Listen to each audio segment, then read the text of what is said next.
The more money you make, the less you should have to work. That's only if you know these 12 laws of running a stress-free business. I know it's possible because I went from 100-hour work weeks and burnout in my 20s to today running a $100 million empire working less than 40 hours a week. And you don't need 160 IQ or spend millions of dollars on consultants to implement these. So without further explaining it, this is how to run $1 million business without going crazy. Starting with law number 1, you create the rules. When I started my first successful business, I almost went bankrupt in the first 3 months because I didn't understand a concept called cash flow. And I remember talking to one of my mentors, explaining to him what was going on in my business, and he just laughed at me. He goes, "Why are you doing that?" And I said, "What?" He goes, "Why are your customers only paying you like 60 days later, and then the money gets locked up in your bank account because you're a new business, and essentially you don't have the money to pay for your growth of your employees?" He says, "Why don't you make the customers pay 50% up front?" Well, I didn't know I could. It turns out you get to create the terms of engagement with your customers and your business so that you can build the business the way you want to. The way I like to think about it, it's called the infinite game. Your business, your rules. You need to design the game so that you can play it forever without pain. So for example, I won't ever finance a customer's growth. If you want my product or services, then you pay up front so that I can invest in the business to deliver on my promise. If I don't work well with a client, then I don't work with them. I fire people all the time. Some people accidentally come into my world and I realize quickly their philosophy on business and mine are completely different. I don't put up with it. Not because I'm being rude, not because I'm angry, not because I'm upset, because I think you get to choose who you want to do business with. And that energy for your team, for your bank account can be negative. If you don't want to do custom work for people, you're allowed to say no. Just because you do landscaping, for example, or an HVAC and somebody comes to you with something above and beyond, you can say no. You can refer them to somebody else. You can choose simplicity and scale over complexity and potentially fail. The key is that if you have a client and you keep making exceptions, you essentially taught them how to treat you. And the funny part is that the moment you put your foot down, they're going to get upset, but it's your fault because you let it go on and on. Creating your business in a way that you want to do business is rule number 1 of being successful, running a business that you don't hate to grow. But even once you're making money, distractions might be the thing holding you back. Which brings us to law number 2, never open your email. You know, people often say, you know what's really cool? I got to inbox 0. You know what's cooler than that? 0 inbox. I remember I spent a week with Richard Branson and I watched a guy who runs 400 companies. He has 2 CEOs that runs the holding company that manages those companies. The guy doesn't do email. He literally strategizes on a legal pad, and he built his life where there's no devices, just the notepad, so that he can move things forward without having to be involved and distracted. And it sounds crazy for a lot of you because you're stuck to it, you're addicted to it. Your inbox is nothing more than a public to-do list of other people's priorities on your time. The first thing you want to do is get an executive assistant or a virtual assistant or an admin or an office manager, honestly, whatever you want to call them. But every entrepreneur should be spending all their time doing the thing that makes them money. Anything else that is administrative in nature, scheduling in nature, running errands, have somebody else support you so that you can make the most money per hour, pay somebody else, you create jobs, and that way get some time back. The key is to have them manage your inbox. So all inbound requests have to get filtered by somebody else. They can bump stuff up to you if you need to, so that you're in the right place with the information you need to do the task. You literally have somebody else manage you like you're a 5-year-old, putting you in the right place with the details to be able to be the most productive you possibly can. It's so effective, and it's what all the top people that you follow on the internet, all those famous people, all the athletes, etc., that's how they run their life. The big idea behind having an assistant is a few things. They don't have any emotional response to an email. I know that I've gotten an email from somebody and it felt overwhelming or felt big, and I mark it as unread, and maybe I'll look at it tomorrow and deal with it in the morning, and then that might turn into 2 days and 3 days, and eventually you just leave it there. So you don't respond quick enough, and then the opportunities come and go. Whereas other things might be happening while you're on vacation or in your meetings, and they got to get moved forward. So if you think about the response time of a request or the ability to move something forward when you're not involved because it's in your inbox and you could be doing something else, your assistant's pulling revenue forward into your life. I think it's 2 to 3 months for me. Some people it could be more, some people it could be less, but usually for a business, that 2 or 3 months pays for that hire right out of the gate. If you want the exact executive assistant playbook that I use to delegate like a billionaire, message me the word EA YouTube on Instagram. That's at Dan Martell, 2 L's Martell on Instagram, and I'll send it right over. But You can't build a business with just one hire. Which brings us to law number 3. Don't hire to grow your business, hire to buy back your time. Most entrepreneurs build their business completely backwards. I have a friend that's a logo designer. He got overwhelmed, too much work. He hired another logo designer. And then he was spending all of his time managing projects and running errands and dealing with all the office administrator instead of designing logos. But the new guy did, and he was paying him top dollar. And then he's spending all of his time dealing with all this admin stuff that he could have paid anybody else to do. And then all of a sudden he's not making any more profit. Why? Because he didn't have enough business to actually support 2 people. The right way is to hire somebody to take the low cost activities off your plate so that you can do more of the money making moves. The big idea around this is that $1 million companies were not built off $10 tasks. You could be the hardest worker in the room, and if you have to manage every small detail of a company that does $1 million in revenue, there's not enough hours in the week. Learning to delegate, having other people support you, that's what leaders do. So here's the way you want to think about it. I call it the replacement ladder, and I teach it in chapter 5 of my book, Buy Back Your Time. It starts on the bottom with admin. You might be feeling stuck, and what you need to do is get out of your inbox or scheduling things into your calendar. Then you move up to level 2, which is delivery. This is once you made a sale, somebody else taking over that relationship, that conversation, and really moving it forward in regards to onboarding that customer into your business or supporting them with the questions around billing or scheduling, etc. If you don't, you'll feel stalled. The next level is level 3, which is marketing. And this is where you might feel still a little friction in your growth. The reason why is you need somebody to own campaigns and traffic, somebody that cares about how much leads you're generating every day and ensuring you're running new marketing campaigns to get new audiences. Level 4 is sales. And I call this level freedom for a big reason, because if you do it right, have somebody else take all those sales calls, all those opportunities, and do follow up properly, you now have a system at 4 hires where you can go on vacation. Somebody can have that conversation with that lead and bring them into your business and buy your services and then onboard them into the delivery of the service. Even if you're still involved, all that can happen while you're gone, while you're sleeping, while you're on vacation. That is beautiful and rare for most entrepreneurs. Level 5, this is when things get really fun, is leadership. If you have somebody that owns strategy and outcomes, you get to come into work and really create the way you want to as entrepreneurs. Focus on problems, make them better, support your team, become a better leader. That replacement ladder strategy is the least amount of money to get the most time back to get the biggest bang for your buck. But here's what's crazy, is then people go, well, what if I don't have the money to hire? Which brings us to law number 4, which is profit solves all problems. Every entrepreneur does it wrong. They start, they think, I got to get this inventory, I got to make this widget, I got to have this skill, and then I get to sell it. Nope. A business is started when somebody sells something to a stranger. Every one of my software companies I've ever started, I pre-sold the software using screenshots. I had to find the customer, something you'll need to do. I had to know how to sell them, something you have to learn. And I had to ask them for the money. Most people don't. And if you do this, then you actually have the profit, the revenue from the business available to you to actually go build things or recruit talent. This is a massive idea that most people miss. When you can't grow your hours, grow your profit, because then you go buy everyone else's hours. See, unfortunately, most entrepreneurs focus on top line revenue because it's for show. However, profits for dough. Most people don't make enough profit to be able to solve major problems in their business like lead gen or sales. The truth is, if you have a problem that can be solved with money and you have the money, you really don't have a problem. The way you actually increase profit is 1, have the customers buy bigger amounts of things ahead of time before you have to invest any cost. 2, increase your prices because most people are undercharging because they don't value their self-worth. And 3, ensure that you focus on the thing that actually makes you the most gross margin and sell more of those things than selling a bunch of things that don't actually make you any profit. Now, here's the crazy part.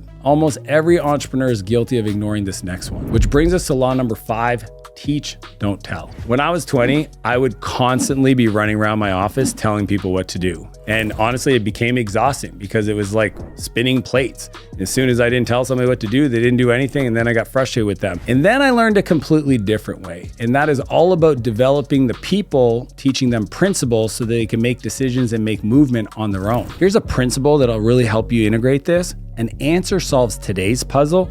A principle solves tomorrow's. Where most people go wrong because they've never been taught is they do what's called transactional leadership, which they tell the person what to do, they check that it got done, they tell them what to do next. Problem with that is you then become a bottleneck if you don't show up for work because they don't know what to do. A better strategy is do transformational leadership. That's where you show up and you talk about the outcome of their work, their project. You tell them how you're going to measure their progress or success, and then you coach them if they're not on pace to where you need them to with principles that help them grow. Now, to make that really really easy. On a weekly basis, you want to be doing leadership training. I know so many entrepreneurs that are frustrated at their team and they got this list of things that their team's not doing. And I go, show me in your calendar where you're teaching them. Where are you teaching them how to be more productive, how to communicate clear, how to manage their inbox better, how to be making better decisions? Because these are all things entrepreneurs had to learn, but unfortunately they feel like, oh, the person should just know this stuff. Every week, schedule time to develop your team. I think it's one of the most powerful habits to get the most out of your team. But you can't expect your team to hit an outcome if you don't give them a framework to move fast. Which brings us to law number 6, 50 to fix it. This sounds crazy, but most people do it completely wrong. When you have somebody that you delegate something, you have to empower them to solve the problem. Recently, I had a team member that kind of bottlenecked because they were sending out a bunch of swag and things to our community. And I empower them by saying, if it costs less than $50 for you to fix the problem, just fix it and just let your leader know after the fact. So they went out, bought a shipping printer, and got that bottleneck solved without anybody being involved, because nobody needs to give you permission to solve a problem that's less than $50. And that's the power of 50 to fix it, because it pushes the decision down to the person that has the most information to solve the problem. See, a bottleneck is called a bottleneck because it's at the top and you're the person at the top. So build the structure. Anyone on my team can spend $50 to fix a problem as long as they tell their boss afterwards so they can understand if there's a system issue, but it empowers people to solve problems. Allow them to do it themselves. Now, I elevate this without permission. Managers can spend up to $500. My directors can spend up to $5,000. My executives can spend up to $50,000 without anybody's permission. I want to push decisions down to the team so they keep the momentum going. But leading isn't just about what you say, it's about what you don't say. Which brings us to law number 7, lead like a 5-year-old. About a year ago, I was in my studio and we just built some built-ins, and my GM, Todd, comes in, he's looking at me, he's looking at these shelves, and he's going, hey, what are you putting on the shelves? And I just kind of stare at him. I was like, and he goes, oh, I guess that's my job. I said, ding, ding, ding. I teach the person how to treat me. I teach them where to find the answers. See, the problem is if you keep giving people the answers, they keep coming to you back with the next problem. So here's a fun concept. When you buy back your time, make sure it stays sold. Don't hire somebody and then do their job for them. Hire somebody and let them be empowered to move things forward. I just believe that the problem is most entrepreneurs and managers give the answers all the time because they don't even understand the downside of doing that. This is where the 131 comes into play though. Any of my direct reports that comes to me with a challenge, I always ask them to present their 131. 1, specific problem. What problem are you trying to solve right now? 2, what are the 3 viable options that you've considered? All of them. I want you to explore the option set. And then the 3rd is, what's the 1 recommendation out of those 3 that you recommend we move forward with? 90% of the time, I agree. Things move forward. The fun part about this is that every time they come to me with something big, they know they need the 131. Most of the time they actually solve it themselves. So I don't even get presented with them because they actually do the work that I want them to do, which is to try to solve it. And I only get the really meaty stuff that actually requires my unique perspective. Now there's a massive difference between delegation and abdication of responsibility, which brings us to law number 8. 80% done by somebody else is 100% freaking awesome. Most people think their art, they have to do all of it. For example, I was recently giving a talk at Tony Robbins' Business Mastery, and most people would think, oh my gosh, that was a great talk because Dan gave so many examples, very personal, very action-oriented. Man, that was incredible. What they don't know is I worked with my head writer to create that presentation. The way I did that is I used the 10-80-10 rule. Now, here's a big idea. You can do anything, but you can't do everything. You need other people to support you. The way you do these type of artistic projects is following this process. Here's how the 10-80-10 rule works. First off is the 10% up front. That's the ideation step. This is where you collect all of the information you know, the stories, the topics, whatever it is you're creating, you bring it together and you sit down with the person that's gonna do the project and you give them all of your ideas, all of the stuff you've done, all the research. The next step is 80% of the work, which is all about execution. This is really about having them go out there, do more research, put together first drafts, try to figure out how they're gonna deal with the conflict. Like they obviously have to know how to do the work, but they're doing most of it. Then the last part is 10% integration. And this is where the slides are presented to me with the outline for my talk. And I reviewed to make sure that it had the personal touch, that it had the magic, that it had the soul of what I wanted, but I got to save 80% because somebody else did the execution part and I only had to do the ideation and integration. The best example is Steve Jobs comes in, works with Johnny Ives on the 10% ideation. Johnny Ives goes and builds prototype with his team. That's the execution. And then Steve Jobs takes all of that, refines it, and then goes to present it on stage. That is the integration. But the truth is, it can still be hard to step back and get out of the details. Which brings us to law number 9, everything needs a DRI. As I mentioned, Steve Jobs is one of the best leaders of our time, and he had this philosophy called direct responsible individual. His philosophy was that any project in a business needed one person, one name who was accountable for it. That was the DRI. Most businesses suffer because they don't have clear ownership. Unclear ownership is just delayed failure. So the big way I look at it, one person, not 10. If I'm launching a new product, one person. If I have a department, one person. If I'm starting a completely new business, who's the who? I want one person. And what I do is I track down all the metrics for that person. I put their name next to it, and that way they know what part of the performance in the business they own so that they can be accountable for moving it forward. No accountability, no productivity. Which brings us to law number 10, results over effort. Don't confuse motion with movement. A lot of people are busy, no results. I remember there was this marketing person I assigned once to fill a 100-person webinar. That was the goal. And then 13 people showed up. And I'm like, what did you do? And they're like, oh, we ran ads, we did email, we did everything. Interesting. So you told me you did full effort with 13% of the results. See, unfortunately, if you're building a business, you have to hold people accountable to the results, not their effort. I don't care if you worked weekends. I don't care if you worked long hours. If you can't produce the result, that's the only thing I can hold you accountable for because I'm not sitting here to do your job. Right from the beginning, I don't hire people with the expectation that I have to check in for them to get a result. I mean, the truth is, what doesn't impress me is people being in the office all the time, working crazy hours, trying really hard, and then falling short on the results. What does impress me is hitting your numbers. I'm more impressed with a person that works 5 hours to hit the results that I thought it would take 40, and they do it in a fraction of the time. The big idea is to set clear expectations with your team and hold them to it. Your standards are not what you say they are, they're what you accept. And you might say, these are our standards and this is how we work here.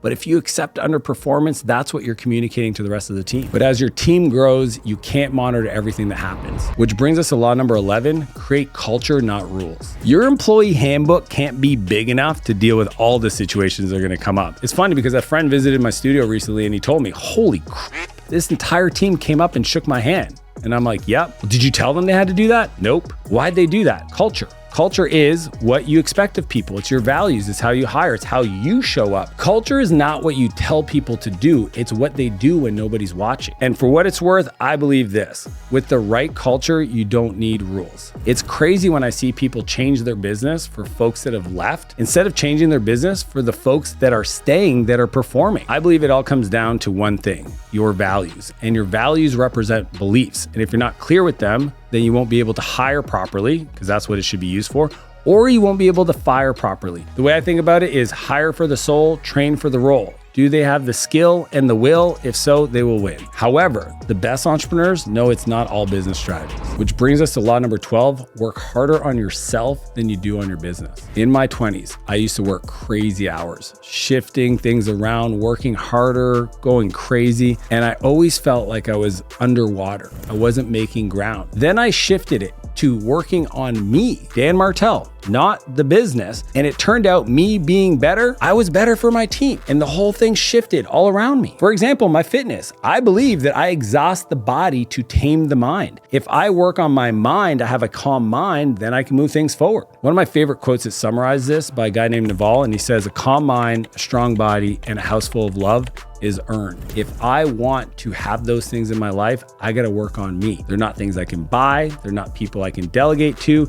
Those are things that I have to earn. So here's what I do. First off, I always prioritize the pump. The workout, the exhaust the body, tame the mind, it has to be there because it gets me ready for the day. I also read every day. Why? I consider it my opportunity to find like an offering to the world, some passage that really resonates with me, and then I can share with people as I meet them throughout the day. And if I don't have the answer, I go external for help. I was telling this to my team the other day. It's like, if you guys aren't good enough, please go find a mentor, find somebody that could advise you, find a course you want to buy, a seminar you want to go to. If you think we have the answers in this business, we're all in trouble, including myself. The truth is, every Monday I do leadership training and I tell my whole team this right off the bat. You all have to work harder on yourself than you do on your job. If you want to learn the 17 business cheat codes I wish I knew at 17, click here and I'll see you on the other side.